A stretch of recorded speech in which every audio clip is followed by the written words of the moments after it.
welcome to our new episode. This is our 5th episode. And we would like to, medyo different naman to from our first few episodes. So, kasi na-miss natin yung mga ganitong topic. We miss this topic, yung being mothers, being a parent.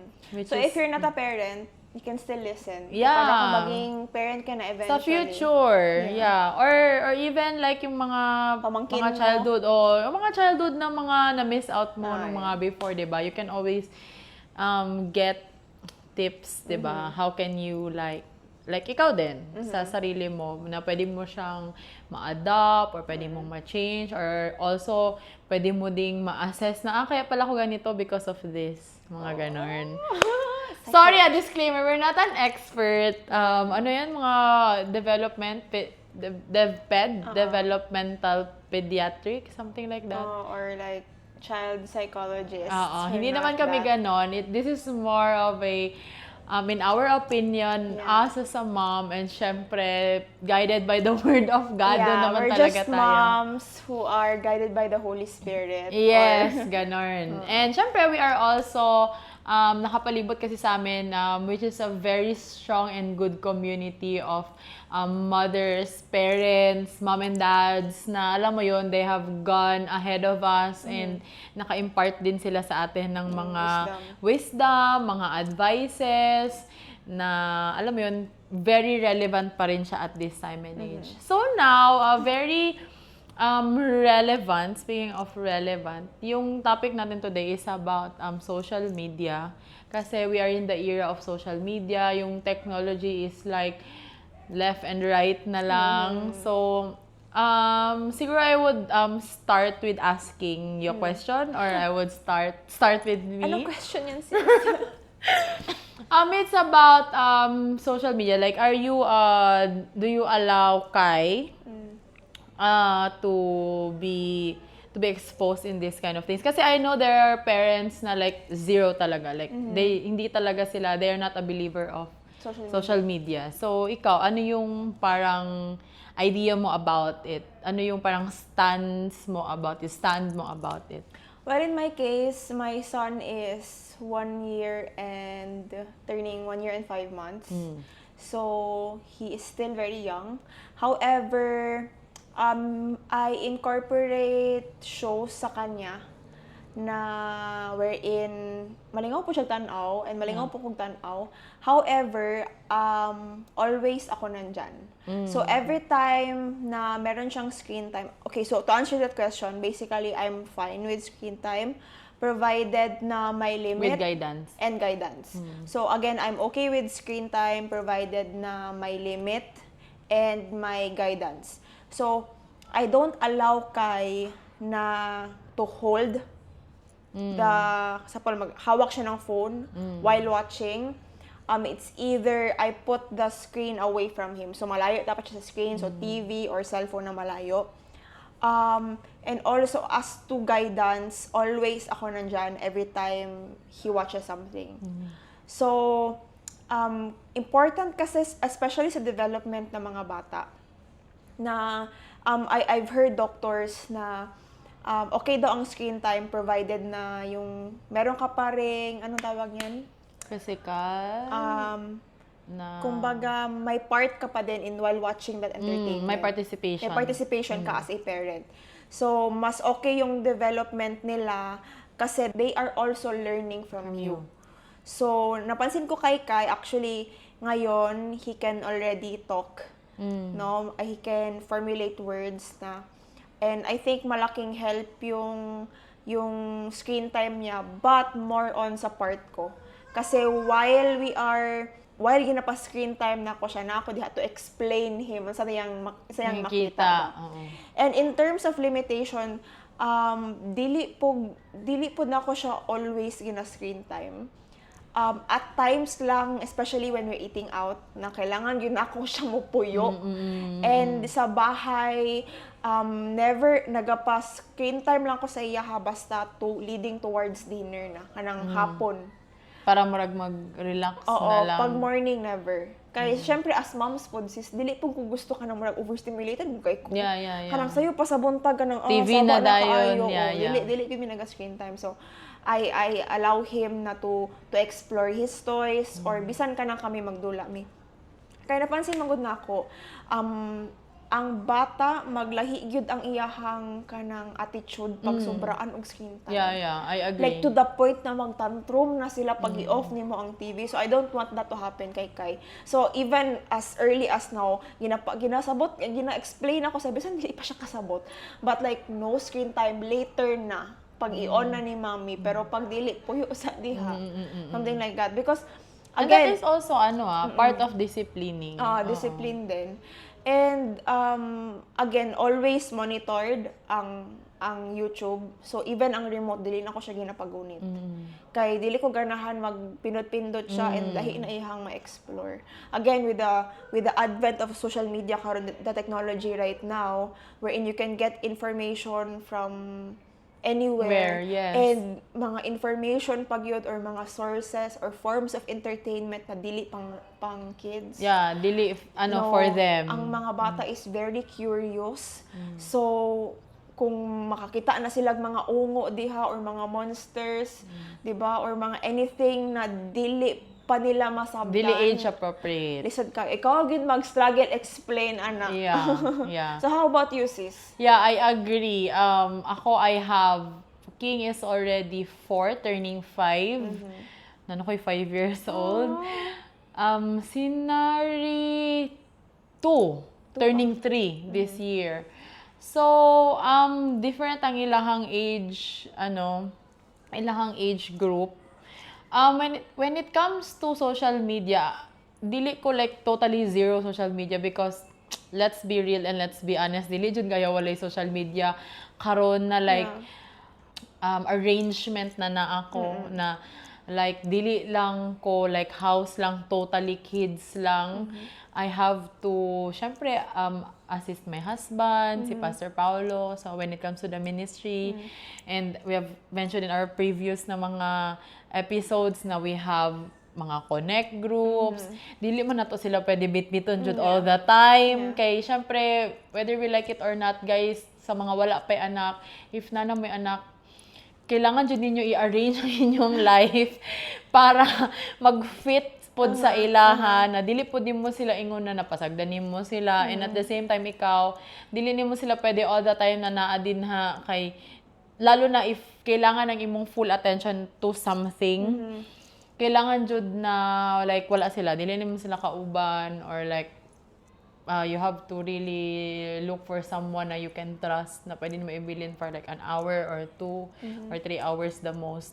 Kailangan jud nako i-arrange jud ang ako ang schedule and yes again dili jud pwede na walay social media pero tama to we have to really be still there dili nang kanang ang social media na lang ang naga-feed sa ilaha whatever the social media na mag-appear dira go lang kay like ako honestly kung like napo ko'y time na magtan-aw ko murag maki-join ko sila og tan-aw silang ginatan-aw ba Kaya na po kayo, murag mali man eh. Murag, this is not right. Kanang ang imuha ka ng the Holy Spirit and the wisdom inside of you na magsulti yun na murag dili yun ni. This is not the right culture that we want our kids to grow up or to kanang emulate ba sa ilahang kinabuhi or this is not the culture that we want them na ma-catch up gani nila. So, yeah, so we've decided before kanang ano lang ko random lang basta anything about mga kids. kanang kids na mga cutie cartoon pero syempre no naga-evolve pod. Syempre ang enemy naga-evolve pod siya. So Even sa mga shows na ay times na mga dili na to gina-believe, gina-incorporate nila sa mga kids shows. Yes. Na maka-question sila na, Mommy, why ganito, ganyan? So, murag...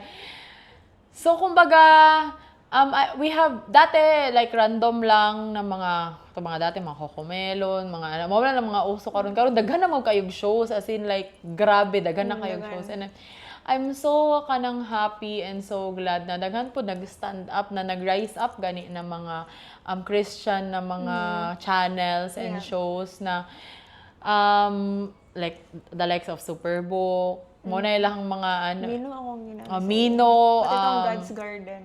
Kabalo ka. Ay, wala- God's Greenhouse. God's Greenhouse. Mino, oo. gihapon na siya. Actually, daghan na siya mga Christian ano, pero again, it doesn't mean na Christian siya, murag you don't have to check it. You have to really check it, guys. Yeah. Kay wala kang kabalo na murag baka kanang in the guise of kanang Christian lang na channel, but na di mga underlying na mga wrong pod na mga dili naga-align sa inyo hang believing ba as parents. So we have decided to like number one, worship songs, good. More than anything else, we start the day with worship song, like if ever man nanay mga, pero yes, I agree no, nasa morning ka nang pwede chill sa dulai sa ninyo, tanan ninyong dulaan din ha, kung pwede mag color mo, tanan na lang. Siyempre, ma'am, ikaw nang bago patang mata, unya ka nang, kita ba itong time na dili ka, diba, chill sa ta, kape sa ta, lingkod-lingkod sa ta, Yeah. muni-muni sa ta. Unya ako mabuni-muni ta, sa na sa baa. No, yes, Diba? I agree. I mean, it's all about kanang setting up the culture that you want for your kids. Yeah. It's not kanang we should not be scared. Usay magud na naging tendency ba na because kanang social media keeps on feeding this sa mga kids, and then what if na sila sa gawas mo magud mga concerns sa mga parents. What if na sila sa school? Siyempre, dili po ta kabalo kung unsay mga ginadala pod sa mga classmates na mga culture na gina-share pod nila.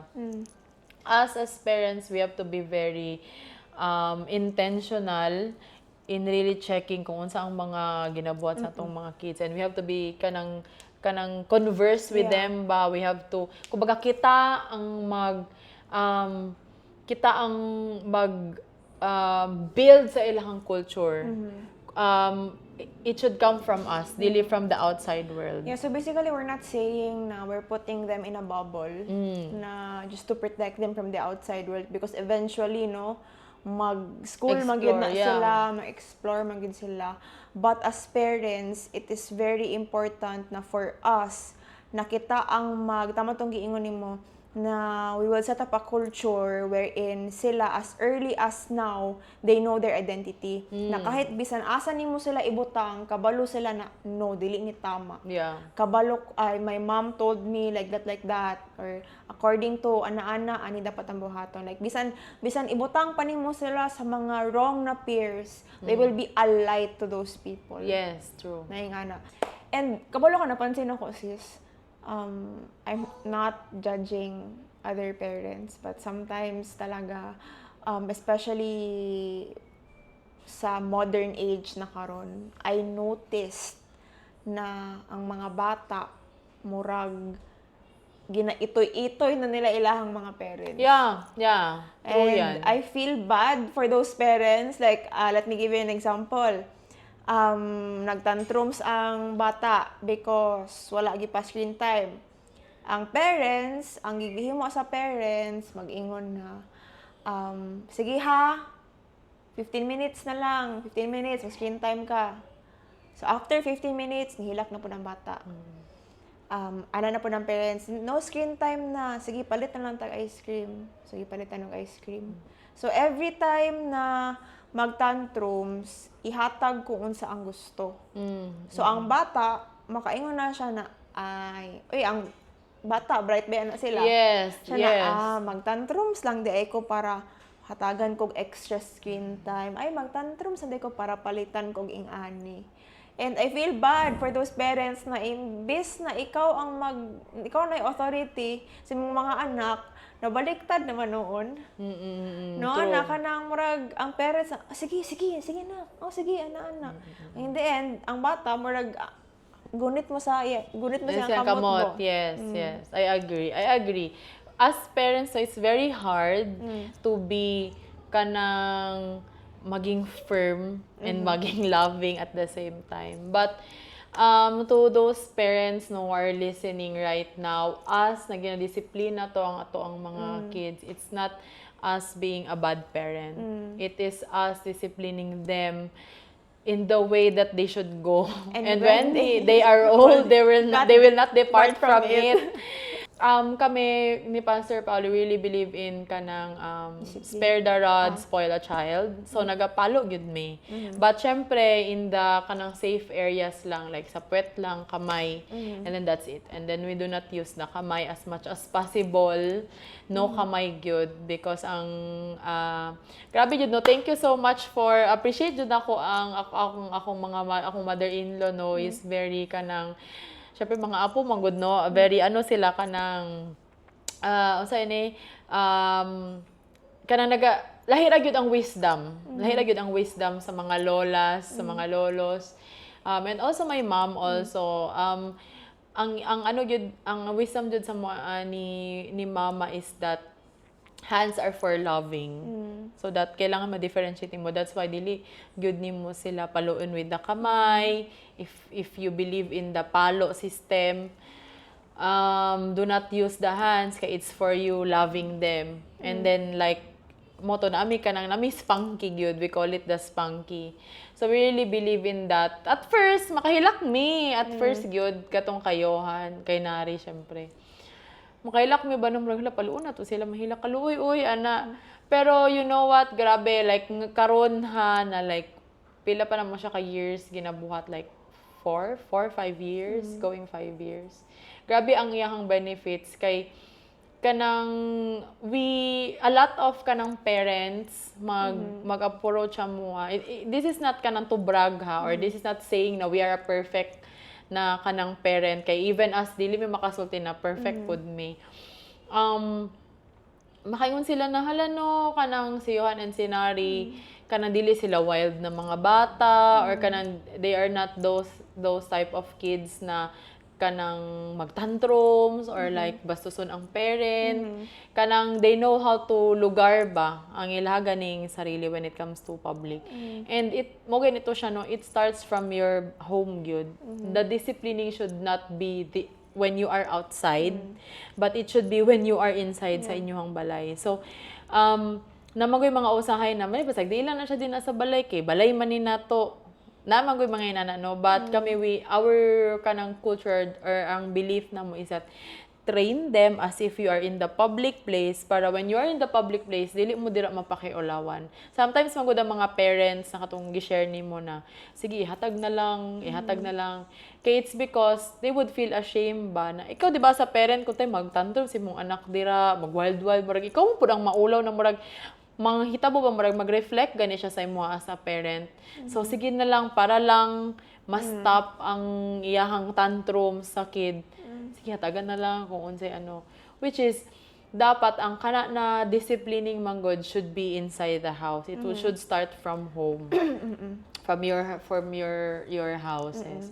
And again, it could be pwedeng ang imong belief is gentle parenting. Naman kung may nanakaroon na they don't believe in kanang magpalo. Pero again, depende po sa ilahang dynamics sa family. Well, for me naman, I believe in both. Na at times manggod na as parents, we also learn from our kids. Now, we have to extend our patience sa kanila. Like, night times na murag na kayo ka ng musyagit, na ka ng kadali lang ba? But like, what I love about yung parenting na it humbles you din at the same time. Na parang, it teaches you din na it reminds you to slow down. To slow down. So, parang, may times na parang, like, parang, murag himo na akong soundproof ang akong mind na murag grabe na ako overstimulated pero I don't want na madamay si Kai sa ako ang ka-overstimulated. So what I will do is I will still carry Kai pero like I will gyapon ko ba kanang kalma ko. So I believe in both. Anyway, si Kai nag-enter pa lamang po siya sa toddler stage. But na siya? Dinosaur na si Kai. Pero you know what, if ang pinakalingaw yun na stage or na part is if kanang maka-converse na gani sila. Like, grabe yun na kanang you have to really take that opportunity to really sit down and talk to them. Ako, wala dyan ako na-appreciate and thank you sa kuang mama no na always yun niya gina-remind sa kuha, nak, sorry hapod si ano nak, sorry hapod kayo. Say, manggod no, when kanang things are so busy gani around us, we kanang makot up ganita sa ka-business and then makalimot ba na maging routine na lang gani. Sige, paliguan, patulugon, anak, para ikaw makalihok pod ka. Pero, thank you to kanang good community yun that would always remind you. Ako mama always yun yung remind sa kuha, nakisura po din mga anak. Kanang, siya yun ang kanang pinaka-concern ba? Which is grabe yun siya. Ang wisdom, is grabe yun kay you would know ang kanang mga naa sa mind nila, what's going on with their minds, kanang ilang mga thoughts. Tapos, kanang na mga times magod di ba na makuratan ka asa man ni nila nakuha na kaning mga concept na inani. And when you like take kana na time na mag-sit down and then talk to them and then kanang learn from them also. Kana at the same time, ikaw po ba maka-share po gani ka sa ilaha o kanang mga culture that you want for them, makorek po din mo sila na way. Kaya again, syempre, no, maski pag unsaon na to na dili ta mag-work, dili ta magbuhat og mga other things, we can never be there 24/7 gyud. So, naadyo yung mga bagay and mga environment that would kanang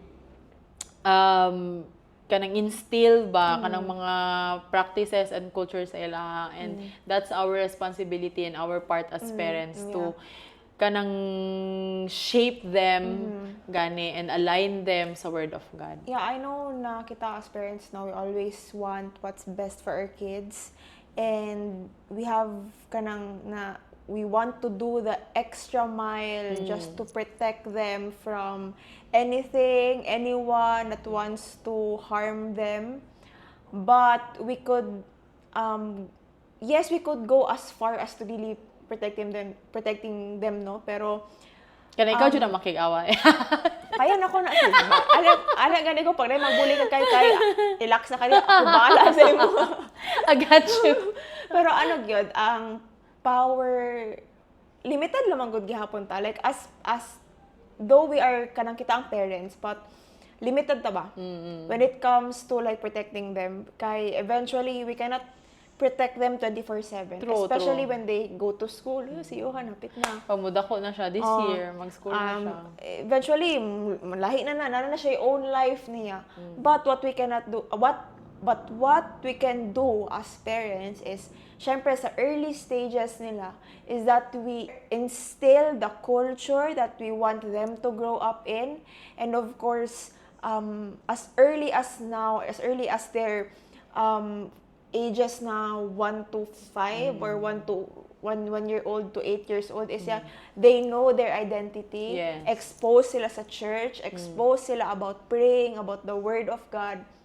So again, when kahit saan mo man sila ilagay, they can handle themselves. Kumbaga confident ka as a parent na okay, na ang Ginoo sa iyaha, na siya, he knows his identity, kanang dili siya madala sa kanang mga ways of the world. Siguro at times na gihapon, pero syempre mo na siya ang atong role as parents again to really check up on them. Dili pasabot na dagko na sila, murag sagda na lang nato sila. Continuous magyud na sa parent, continuous yun ang ato ang role and responsibility, but you know kanang confident na they can handle whatever it is that would come their way, because we know na na-instill na to tong ways of kanang dili ways of the world but ways of God ba. And also lastly is prayer. Prayer empowers faith, manggod. So as parents, important for us talaga to pray for our kids. Yeah. To cover them with prayer. Kahit especially when they're sick, no, we lay hands sa kanila, we speak, we release the power of the Holy Spirit sa ilahang life. When they're out, now we pray for their protection, we pray for their future, for their success, we pray for wisdom sa ilaha as they take their exams, as they go about their day, even pag dagko na sila, now we pray for their partner, we pray for their future kids, even the partner. we pray for their life in general, no. Ako, I want to be a parent na who is prayerful sa anak ko, na kahit kahit hindi ko siya makita, kahit malayo kami ng anak ko, like, I am interceding, I am exercising my faith through prayer na, Lord, I love my kid, I love my children, pero above all else, alam ko, Panginoon, na mas love mo siya. Yes. So, ako, I can do as to the extent of loving them, nurturing them, pero ang love gyud sa Ginoo ang mangibabaw gyud sa ilang Yes. in protecting Yeah. them. Not More than our 24/7. love, Oh, more than our ang love. Mas grabe pa yun ang love Yeah. sa Ginoo. So, especially when kay isik mo, akong ginaingon na, Lord, I know you love kay. Alam, promise na nimo sa ako, promise na nimo kay Kai na you love the small children. And I know na kaning sickness ni Kai, you will take it away from his body. Na you will bring healing kay Kai. And right now, as siguro na kay anak, na was about to go to school, so you pray for protection na he will have or she will have friends na who will be good influence sa iya. Yeah. She will have kanang teachers na who will teach the right things sa iya. She will excel in her school.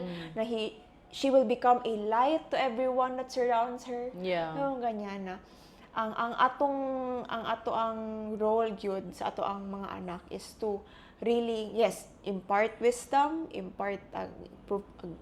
allow them to grow in a culture that you want them to grow to, and of course, cover them with prayers. Yes, I agree. Yeah. Lahi ra gyud. Cover them with prayers yun ang pinaka number one because you know what, you will never go wrong when you have the word of God. Yun. Labaw na sa ato ang future generation, sa ato ang mga kids ba, sa ato mga mighty generation. And 'di ba, that is the best legacy we can give to them, which is a life that is kanang a life with a purpose gani, a life that is not just kanang nalang dire para lang wala lang, but a life na kabalo sila at the end of the day, it's God. Yeah, at the end of the day, they will go back to the Word of God. At the end of the day, no matter what happens, they know na naa sila yung Word of God. Naa sila Ginoo. Naa sila yung Ginoo. They have a Father in heaven who loves them so much. Yeah, and So, yeah, we will go back to yung sa advance of social media, technology na sometimes could disrupt yung growth or yung development or what do you say, yung attitude ng ating mga anak. Again, prayers lang yun. Pwede nyo sila bawalan, pwede nyo sila i-limit. It's up to you. Oh, I mean, yes, you can do all those things, but above all else, prayers yun. Na, kaya eventually, siguro ngayon, very strict tayo with social media or with technology.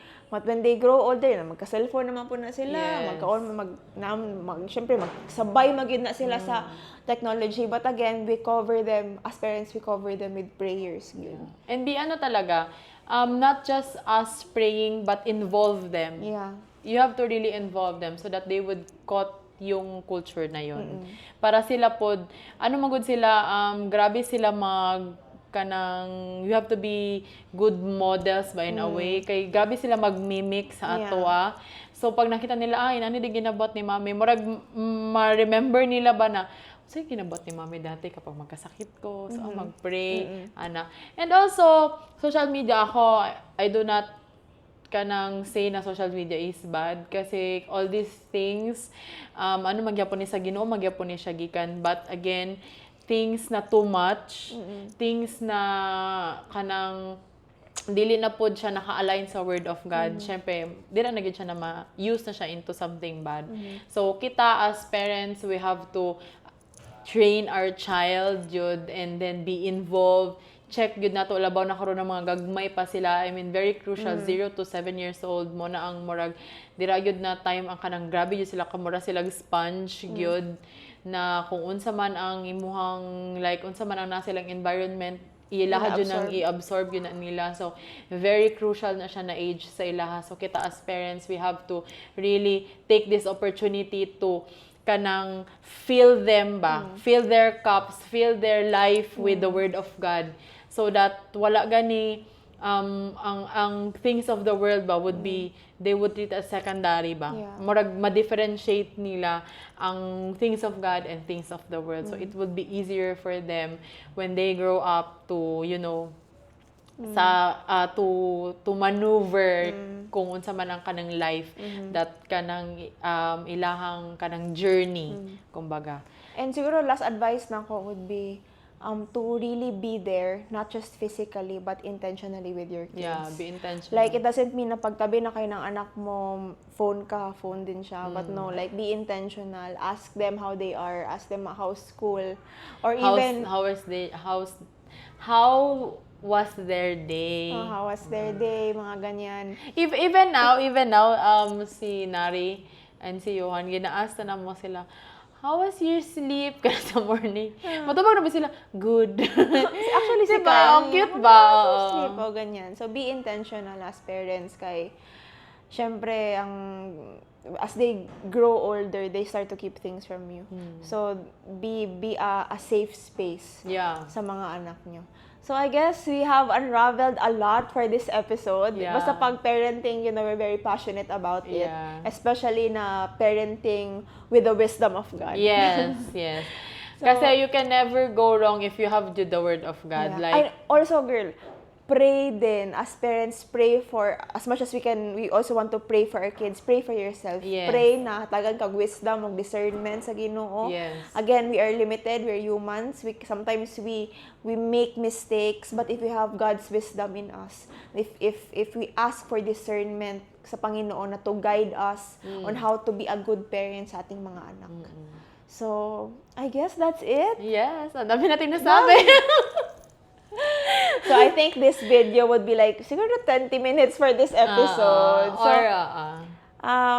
That's it for today's episode. Yes. See you on our next episode. Again, this is me, Dana. And this is Little. And you're listening to Spill the Tea Podcast. Bye! Bye!